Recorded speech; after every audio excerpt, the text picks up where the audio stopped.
Hello everyone, welcome back to the channel Dolly Suman. तो आज के इस वीडियो में हम बात करने वाले हैं एसएससी सीजीएल 2025 के बारे में, जिसमें हम जानेंगे कि एसएससी सीजीएल क्या होता है, एसएससी सीजीएल का एग्जाम पैटर्न क्या होता है, एसएससी सीजीएल का एग्जाम सिलेबस क्या होता है, इस एग्जाम को देने के लिए आपकी एलिजिबिलिटी क्या होनी चाहिए, इसका फॉर्म कब आने वाला है, इसका एग्जाम डेट कब होने वाला है, इसका सिलेक्शन प्रोसेस क्या होता है। ये सारी चीज़ों को हम बहुत ही डिटेल में इस वीडियो में कवर करने वाले हैं। तो अगर आप एसएससी सीजीएल का एग्जाम पहली बार देने को सोच रहे हैं या पहले दे चुके हैं, आप सभी के लिए ये वीडियो काफ़ी इंपॉर्टेंट होने वाला है। तो वीडियो को बहुत ही ध्यान से सुनिएगा। अगर आप करंट अफेयर्स पढ़ना चाहते हैं तो आप हमारे टेलीग्राम चैनल को ज्वाइन कर सकते हैं। यहाँ आपको डेली का करंट अफेयर्स प्रोवाइड किया जाता है। तो चलिए वीडियो को शुरू करते हैं। तो सबसे पहले हम बात करते हैं एसएससी सीजीएल क्या होता है। तो staff selection commission combined graduate level. तो आपको नाम से तो पता चल गया होगा कि ये एग्जाम ग्रेजुएट लेवल पर है। अगर आप किसी भी फील्ड से, आर्ट्स से हो, साइंस से हो या फिर कॉमर्स से, आप किसी भी स्ट्रीम से हो, अगर आप ग्रेजुएशन कंप्लीट है तो आप इस फॉर्म को फिल कर सकते हैं। अब हम इसके कुछ इंपॉर्टेंट डेट्स देख लेते हैं। जैसे एडवर्टाइजमेंट डेट 22 अप्रैल 2025 को है, ट्यूसडे को। एप्लीकेशन क्लोजिंग डेट 21 मई 2025 को है, वेंसडे। और इसका एग्जाम डेट जून जुलाई 2025 है, जो कि अभी टेंटेटिव है। जब इसका नोटिफिकेशन आउट हो जाएगा तो आपको कंफर्म डेट पता चल जाएगा। एज लिमिट की बात करें तो अगर आपका एज 18 से 32 वर्ष के हैं तो आप इसमें अलग अलग पोस्ट पे फॉर्म अप्लाई कर सकते हैं। तो अभी आपके पास 5 से 6 महीने टाइम है और किसी भी एग्जाम को क्रैक करने के लिए 6 महीने इनफ होते हैं। तो आप चाहते हैं कि एसएससी में आपका सिलेक्शन हो जाए तो आप अभी से अपने पढ़ाई को शुरू कर दें। तो चलिए अब हम जानते हैं कि इसका सिलेक्शन प्रोसेस क्या होता है। बट इसे डिस्कस करने से पहले हम आपको बता दें कि इस एग्जाम में आपका कोई भी इंटरव्यू नहीं होता है। तो जिन्हें डर होता है इंटरव्यू को लेकर वो टेंशन फ्री रहें, क्योंकि इस एग्जाम में इंटरव्यू नहीं होता है। तो चलिए देखते हैं कि इसका सिलेक्शन प्रोसेस क्या है। सिलेक्शन प्रोसेस की बात करें तो हमारा सबसे पहले आता है टीयर 1, जो क्वालिफाइंग पेपर होता है। इसे सिर्फ आपको क्वालिफाई करना है, इसका मार्क्स फाइनल मेरिट में ऐड नहीं होता है। फिर सेकंड आता है टीयर 2 मेंस एग्जाम। इस पूरे प्रोसेस में सबसे बड़ा रोल टीयर 2 प्ले करता है, क्योंकि इसी के बेसिस पर आपका फाइनल मेरिट लिस्ट बनता है।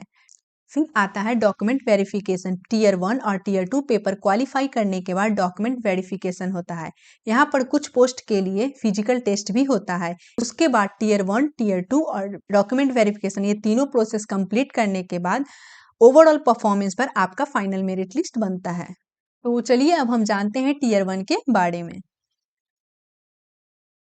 टीयर 1 की बात करें तो इसमें 4 सेक्शन होते हैं: general intelligence and reasoning, general awareness, quantitative aptitude और इंग्लिश कंप्रिहेंशन।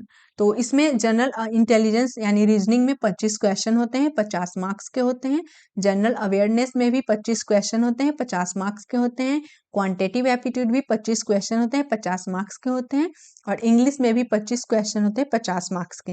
यानी आपको इतना पता चल गया होगा कि एक क्वेश्चन 2 मार्क्स के होते हैं। तो 25 इंटू 2 50, जिसमें टोटल 100 क्वेश्चन होते हैं और 200 मार्क्स के होते हैं। ड्यूरेशन की बात करें तो इसमें टोटल 100 क्वेश्चन, 200 मार्क्स और 1 घंटा आपको मिलता है। 1 आवर में आपको ये पूरा सेक्शन कंप्लीट करना होता है। इस पेपर में आपको 1/4 निगेटिव मार्किंग भी होती है, 0.25 निगेटिव मार्किंग होती है। तो यहाँ पर आपको ध्यान से पेपर सॉल्व करना है, क्योंकि निगेटिव मार्किंग भी है। तो चलिए अब देखते हैं टीयर 2 के बारे में। अब हम देखते हैं टीयर 2 को। टीयर 2 में 2 सेशन होते हैं, टीयर सेशन 1 और सेशन 2। सेशन 1 में 3 सेक्शन होते हैं। सेक्शन 1 जिसमें मैथ और रीजनिंग होता है, सेक्शन 2 जिसमें इंग्लिश और जीके जीएस होता है, सेक्शन 3 जिसमें कंप्यूटर के क्वेश्चन होते हैं। सेक्शन 1 में मैथ रीजनिंग में मैथ के 30 क्वेश्चन, रीजनिंग के भी 30 क्वेश्चन, टोटल 60 क्वेश्चन पूछे जाते हैं। 180 मार्क्स का होता है और टोटल ड्यूरेशन 1 आवर आपको मिलता है इसे सॉल्व करने के लिए। यानी 60 क्वेश्चन 1 आवर आपको मिलेगा। एक क्वेश्चन 3 मार्क्स के होते हैं। सेक्शन 2 में भी इंग्लिश और जीके जीएस होता है, जिसमें इंग्लिश के 45 क्वेश्चन होता है और जीके जीएस की 25 क्वेश्चन होते हैं। टोटल 70 क्वेश्चन होते हैं, टोटल 210 नंबर, और इसका भी ड्यूरेशन 1 आवर आपको मिलेगा। फिर सेक्शन 3 आता है कंप्यूटर। कंप्यूटर में आपको टोटल 20 क्वेश्चन होता है, 60 मार्क्स का होता है और 15 मिनट होता है। और ये पेपर क्वालिफाइंग होता है, सिर्फ आपको क्वालिफाई करना है। सेशन 2 की बात करें तो सेशन 2 में आपका होता है डेटा एंट्री यानी टाइपिंग। 15 मिनट का होता है, ये भी क्वालिफाइंग होता है, आपको सिर्फ क्वालिफाई करना है। इस पेपर में आपको 1/3 नेगेटिव मार्किंग भी होता है। जैसे आपने प्री में देखा 1/4 नेगेटिव मार्किंग होता है, सेम वैसे ही 1/3 नेगेटिव मार्किंग इसमें होता है सेशन 1 के लिए। एक और इम्पोर्टेंट बात जो आप सभी को यहाँ हम बता दें कि आप सभी को पता होगा कि सीजीएल 2024 का जो कट ऑफ रहा था 153 रहा था। इसलिए आपका टारगेट हमेशा 150 प्लस ही होना चाहिए, क्योंकि लोग बढ़ते जा रहे हैं, कंपटीशन भी बढ़ता जा रहा है और कट ऑफ भी बढ़ता जा रहा है। ठीक है, तो तैयारी हमेशा अपने एक स्टेप ऊपर रख के करनी चाहिए। तो एक और इम्पोर्टेंट बात जो आप सबको हम बताना चाहते हैं कि आप सब यहाँ पर एक गलती करते हैं, और वो ये गलती होता है कि आप सबको लगता है कि प्री की तैयारी कर लेते हैं, प्री क्वालिफाई हो जाएगा, उसके बाद हम मेंस की तैयारी करेंगे। तो आपको ये गलती नहीं करना है। अगर आप सच में सीजीएल को लेकर सीरियस हैं तो आपको दोनों पेपर, प्री और मेंस दोनों पेपर को साथ में लेकर चलना है, क्योंकि प्री एग्जाम होने के बाद आपको सिर्फ 2 मंथ मिलते हैं मेंस की प्रिपरेशन के लिए, और मेंस के प्रिपरेशन में आपका कंप्यूटर भी है चाहिए और टाइपिंग भी चाहिए। तो आपको ये दोनों पेपर की तैयारी करना है, तो आपके पास टाइम बहुत ही कम होते हैं, इसलिए आप प्री और मेंस दोनों पेपर को साथ में लेकर चले, और वैसे भी सिलेबस भी दोनों का सेम ही होता है। चलिए अब हम इसके सिलेबस के बारे में डिस्कस करते हैं। सिलेबस में सबसे पहले हम देखते हैं इंग्लिश को। तो वैसे तो पेपर 1 और पेपर 2 दोनों का सिलेबस सेम ही होता है, बस टीयर 1 में 25 क्वेश्चन इंग्लिश के होते हैं और टीयर 2 में 45 क्वेश्चन होते हैं। तो इंग्लिश में पूछता है फिर रीडिंग कॉम्प्रिहेंशन से क्वेश्चन। प्री में 1 क्वेश्चन पूछा जाता है और मेंस में 2 क्वेश्चन पूछते हैं। फिर क्लोज टेस्ट भी आता है। फिर एरर से क्वेश्चन आते हैं, प्री में भी और मेंस दोनों में कुछ पूछा जाता है। इम्प्रूविंग सेंटेंस होता है, सेंटेंस दिया रहता है, आपको उसे इम्प्रूव करना है, सही बताना होता है। फिर आता है पारा जम्बल्स के क्वेश्चन, आपको रीअरेंज करके दिया होता है ऑप्शन में ABCD करके, आपको उसे अरेंज करना होता है सही फॉर्म में। फिर फिलिंग द ब्लैंक्स के क्वेश्चन होते हैं। Parts of a speech, preposition के क्वेश्चन, इडियम एंड फ्रेज आपको प्री में भी देखने को मिलेगा और मेंस में दोनों में। 1 वर्ड सब्स्टिट्यूशन से 1 क्वेश्चन आपको तो जरूर मिलेगा, प्री में मेंस में भी मिलता है। स्पेलिंग करेक्शन होता है, 4 ऑप्शन आपको दिया होता है, उसमें 3 गलत होता है, 1 सही होता है, आपको वो पता करना होता है। क्लोज टेस्ट डबल आ गया। सिनोनिम्स एंड एंटोनिम्स के भी आपको क्वेश्चन देखने को मिलता है। तो आपको ये सारे टॉपिक्स को बहुत ही अच्छे से पढ़ने हैं। तो चलिए अब हम देखते हैं मैथ में आपको क्या पढ़ना है। तो चलिए अब हम देखते हैं मैथ को कि किस टॉपिक से आपको पढ़ना है। तो सबसे पहले आता है डीआई आता है। डीआई से आपको प्री और मेंस दोनों में क्वेश्चन देखने को मिलता है। प्री में 1 होता है, मेंस में तो ज़्यादा ही होता होगा। फिर आता है एसआई और सीआई, सिंपल इंटरेस्ट और कंपाउंड इंटरेस्ट। इससे आपको प्री में 2 क्वेश्चन देखने को मिलते हैं और मेंस में नंबर ऑफ क्वेश्चन बढ़ जाते हैं। फिर आता है टाइम, स्पीड एंड डिस्टेंस से आपको क्वेश्चन मिलता है। टाइम एंड वर्क से क्वेश्चन होता है। रेशियो एंड प्रोपोर्शन से क्वेश्चन होता है। प्रॉफिट एंड लॉस के क्वेश्चन पूछे जाते हैं। परसेंटेज होता है, एवरेज होता है और नंबर्स होता है। नंबर्स में आपको एलसीएम और एचसीएफ से प्री में ज्यादा देखने को मिलता है। फिर आता है मिक्सचर एंड एलिगेशन के क्वेश्चन।